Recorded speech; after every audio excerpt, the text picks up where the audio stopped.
অগ্নিজিৎ মুখার্জিকে এক পুরনো ক্লায়েন্ট ঝর্ণা ফোন করে। অগ্নিজিৎ মুখার্জি বলে, কে আপনি? ঝর্ণা জিজ্ঞেস করে, আমার স্বামীর কেসটা কি হলো? আমার স্বামী সঞ্জয় চৌধুরী। ঝর্ণা বলে, আমি আমার গয়না বিক্রি করে আপনাকে 5 লক্ষ টাকা দিয়েছিলাম, মনে আছে আপনার? অগ্নিজিৎ মুখার্জি বলেন, মহামান্য ধর্মাবতারিত 6 মাস ডেট দিয়েছেন, তারপরে রায় জানানো হবে, আপনি তখন ফোন করুন।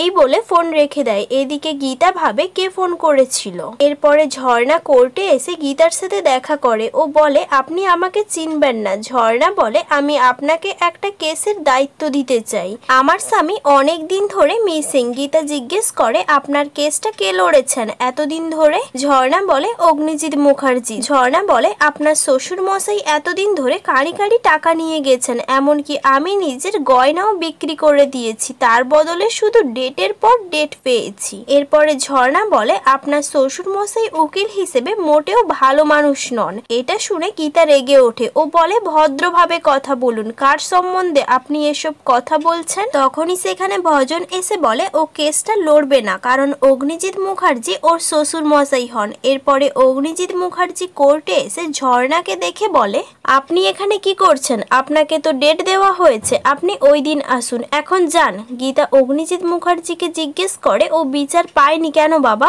অগ্নিজিৎ মুখার্জি বলে, বিচার পাওয়া কি এত সোজা নাকি যে বিচার পাবো বললেই বিচার পাওয়া যায়? ভজন গীতাকে বলে, পারলে শ্বশুর মশাইয়ের কেসটা লড়, মেয়েটাকে বিচার যে। তারপরে গীতা ঝর্ণাকে বলে, এই কেসটা আমি লড়বো। অগ্নিজিৎ মুখার্জি নাম বললে গীতা বলে, যে কেসটা আপনি সলভ করতে পারেননি সেটা আমি করব, এটাতে তো আপনার গর্বর ব্যাপার।